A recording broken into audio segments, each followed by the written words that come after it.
Selamat malam, kita jumpa lagi di Polemik, program bincang-bincang yang membahas sebuah persoalan secara komprehensif dengan menghadirkan narasumber yang eksklusif. Tahun 2016 ada nuansa baru ditandai dengan berfotonya Bapak Presiden di tengah matahari di timur yang baru saja terbit. Ini menerbitkan suatu optimisme dan ditandai juga dengan peresmian beberapa proyek infrastruktur. Dan ditandai juga dengan turunnya harga BBM dan harga LPG. Tapi hanya beberapa hari kita gembira, kemudian ada lagi kehebohan. Itu penandanya adalah rapor yang dikeluarkan oleh Kementerian PAN dan Reformasi Birokrasi. Apakah ini menjadi ramai karena adanya wacana reshuffle? Dan siapakah menteri yang layak diganti? Siapa menteri layak diganti? Kami tidak membuat rekomendasi apapun. Jadi ini sesuatu yang harus diperbaiki. Jadi kementerian atau lembaga yang merasa nilainya tidak baik, ya perbaiki saja. Karena ini era reformasi.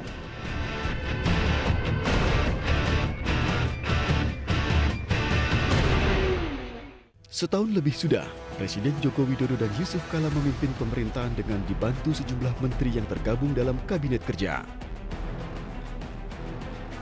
Sepanjang roda pemerintahan berjalan, setidaknya sudah 1 kali perombakan kabinet dilakukan oleh Joko Widodo pada Agustus 2015 silam. Reshuffle kabinet yang dilakukan tidak lain untuk memaksimalkan hasil pencapaian kinerja pemerintahan Presiden Joko Widodo. Gonjang-ganjing perombakan kabinet belakangan santer diperbincangkan sejumlah kalangan. Mulai merapatnya beberapa partai politik hingga pemanggilan sejumlah pihak ke istana memberikan sinyalemen akan adanya pergantian nama menteri.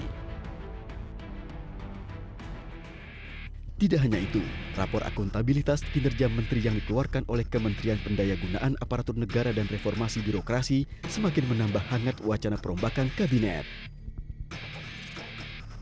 Dalam rapor tersebut, setidaknya terdapat sejumlah kementerian dan lembaga yang memiliki nilai akuntabilitas dengan kategori CC. Kalau masalah reshuffle itu kan masalah lain. Masalah reshuffle adalah sepenuhnya hak dan kewenangan Bapak Presiden. Tidak bisa didesak-desak oleh siapapun, termasuk tidak bisa didesak-desak oleh para pengamat. Tidak juga bisa didikte-dikte, termasuk didikte-dikte oleh hasil survei. Meskipun menjadi hak prerogatif Presiden, namun perombakan merupakan suatu langkah yang patut dilakukan demi mencapai hasil kinerja pemerintahan yang lebih baik.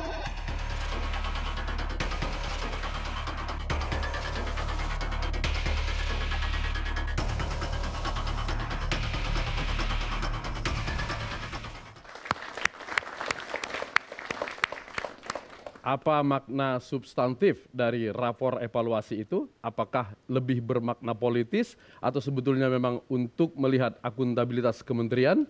Kita akan membahasnya pada malam hari ini. Sudah hadir di studio Bung Indra Jaya Piliang, Ketua Tim Ahli Menteri PAN Reformasi Birokrasi. Selamat malam. Kemudian ada Bung Yunarto Wijaya, analis politik. Kemudian Syekh Ali Ngabalin, politisi Partai Golkar. Assalamualaikum. Waalaikumsalam. Dan ada Pak Refrizal, Sekretaris Fraksi PKS. Kang Maman Imanul Haq, Dewan Suro PKB. Dan Bung Taufikul Hadi dari Nasdem. Dan seperti biasa, untuk memimpin sidang istimewa ini ada Cek Popong. Selamat malam, Cek. Damang. Sampurasun. Aturnuhun, terima kasih. Baik, dengan ucapan selamat malam, salam sejahtera. Ya. Cek Popong akan buka sidang istimewa malam ini dengan ucapan tentu selamat tahun baru kepada semua. Biasa kamu mah. Palu. Kenapa kamu ngasih CV? Bukan, ya, CV calon menteri. Ya CP bukan CV. Bukan CV, Iya. CV. Dia mau jadi calon menteri. Mau jadi calon. Cocok. Jalan mah bewok itu mah Mantri suntik. Iya, Ya. karena apa? Siga naon? Siga teroris mah mau jadi menteri atuh kamu. Oke, sok bere paluna daripada Baik. dimarahin kamu. Oke, saya buka sidang istimewa Ya. ini. Tok, keperokan atuh. Dengan catatan sebentar, tata tertibnya. Iya. Walaupun ada anggota-anggota DPR, tapi yang lain belum mengerti kan. Tata tertibnya sangat mudah. Siapapun yang ada di ruangan ini boleh berbicara, asal tidak lepas dari tema tadi.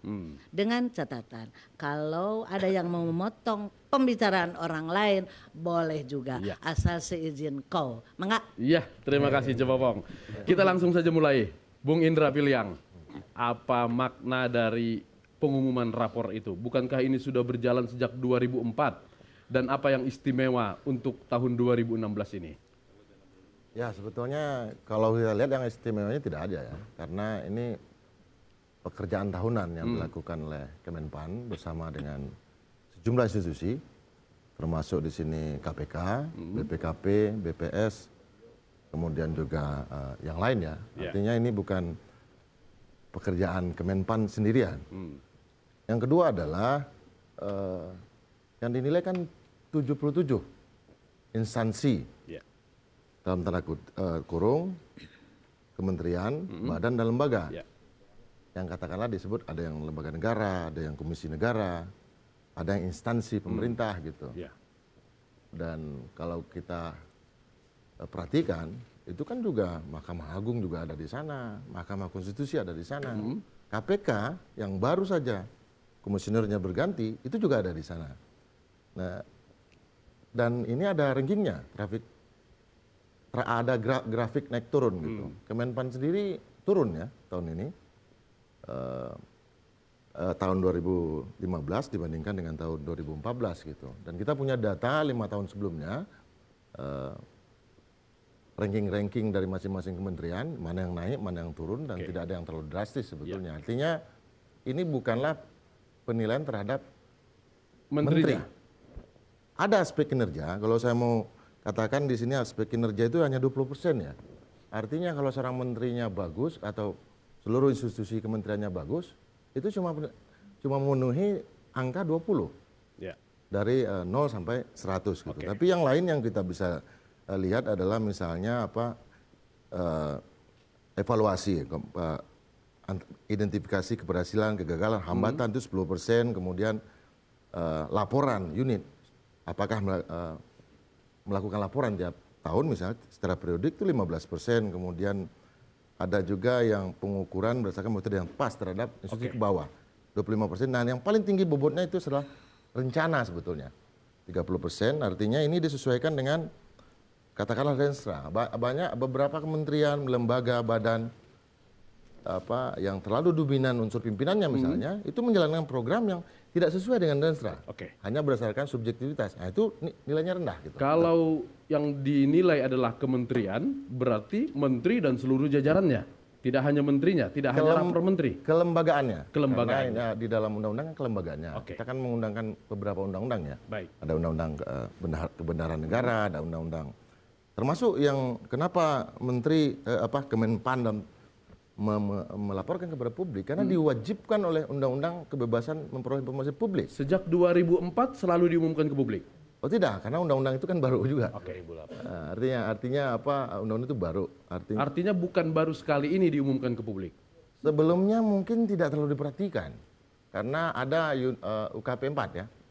Sebelumnya kan pada waktu pemerintahan Pak SBY itu ada UKP 4, dan lebih banyak bicara secara Pak Presidennya lebih banyak tampil, kadang-kadang Wapres juga tampil. Kalau ini kan tidak ada unit khusus seperti itu.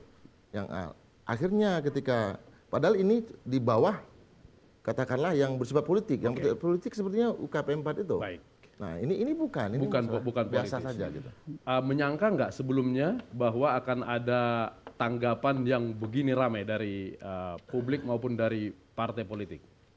Tidak menyangka sama sekali. Tidak menyangka. Dan karena saya ke Pulau Seram ya, ke Maluku, dan nggak tahu silakan ya, lanjut mainkan kata Pak Menteri. Izin Pak Menteri, saya ke Pulau Seram mau mandi-mandi.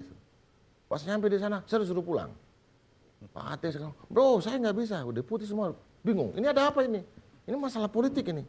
Saya bilang saya masih mandi-mandi di sini. Nanti saya balik ke Jakarta, saya beresin. Baik. Kang Maman, PKB sepertinya bersuara sangat keras terhadap rapor itu. Apakah karena 3 kementerian yang kebetulan dijabat oleh menteri dari PKB atau memang karena tidak sesuai evaluasi ini disampaikan oleh Kemenpan RB? Ya, PKB pada intinya mendukung tata kelola good governance yang dilakukan oleh Yudi, memang tupoksinya di sana. Ya. Tetapi good governance mementingkan tentang transparansi, akuntabilitas, dan satu hal lagi, yaitu collective action. Jadi ada semacam kebersamaan. Nah, kita melihat bahwa Yudi telah melakukan sesuatu yang betul. Tetapi ini adalah penelitian 2014. Dan seharusnya ini dilaporkan ke Presiden, dan itu udah. Dan Istana tidak pernah memerintahkan untuk dipublish oleh menteri tersebut. Dan itu udah berkali-kali Seskap Pramono Anung dan Jokowi sekali menyatakan. Jadi ada 3 hal. Satu, timing yang salah. Ya. Yang kedua adalah ketidaketisan seorang Menteri Yudi. Dan yang ketiga, kita tahu bahwa seharusnya di masa soliditas kepemerintahan Jokowi di tahun kedua, tidak boleh ada noise. Saya berkali-kali bilang bahwa Jokowi hendak menciptakan sebuah demokrasi yang voice of people, tapi bukan noise, bukan kegaduhan. Bukan kegaduhan, oke. Artinya Yudi telah melanggar perintah Presiden untuk lalu menjadikan ini menjadi spekulasi. Kita tanya metodologinya, ternyata Kemenpan RB tidak jelas. Beberapa kementerian datang melakukan semacam tabayun dalam bahasa agama, tapi ternyata ada beberapa hal yang mereka angkat tangan. Ini yang membuat kita menarik sekali, bahwa sekali lagi PKB tidak pernah mempersoalkan soal nilai, karena ada atau tidak penilaian Yudi, menteri dari PKB tetap harus bekerja. Seperti itu. Tetapi kita harus belajar bahwa Yudi hanya seorang pembantu presiden. Bukan seorang yang mencari sensasi, padahal kementerian dia sendiri tanpa prestasi. Tanpa prestasi. Tanpa Walaupun prestasi. dalam penilaian itu BB ya? BB. Iya, betul. Jadi itu juga yang menarik menurut saya. Dia dinilai oleh lembaga yang lain, tetapi apakah betul polanya dikeluarkan? Saya ingin metodologi itu dikeluarkan secara transparan. Oke. Saya pernah bertanya, saya Komisi 8, ketika soal Angelin, kita masih ingat, tiba-tiba ada Kemenpan yang datang ke Bali. Apa hubungannya? Soal Angelin, soal kekerasan anak ini. Nah, ini yang harus digarisbawahi, bahwa dalam sistem kabinet presidensial seperti ini, maka presidenlah yang harusnya mengambil seluruhnya. Jangan ada pembantu yang akhirnya muncul seorang-seorang tanpa sinergitas yang jelas. Oke, apa kaitan Anda menyebut soal kunjungan Menpan ke Angelin dengan ini? Apa soal sensasi atau apa? Bukan. Jadi kementerian itu ada yang menteri memang harus muncul tiap hari. Oke. Tetapi ada yang menteri yang seharusnya melakukan sebuah pekerjaan yang sistematis, sinergis. Kita masih ingat di tempat ini, Cepopong tahu, kita mengevaluasi kerja Jokowi dalam 1 tahun. Salah satu yang menghambat pemerintahan Jokowi adalah reformasi birokrasi. Oke. Itu yang seharusnya dipikirkan, bukan dengan mencari sensasi sendiri di awal tahun, tetapi lebih membuat sesuatu yang sistematik, strategis, sehingga good governance itu bisa tercapai. Oke, baik. Sebelum ke Mas Taufik, saya ke Cepopong dulu karena kita harus break. Apa? Oh iya. Ya. Baik. Memang Tif di negara kita mah ada aneh-aneh. Ya, apa yang Cepopong maksud? Kalau kita diem aja salah. Kalau kita melangkah salah lagi. Tah gitu we ti Cepopong mah.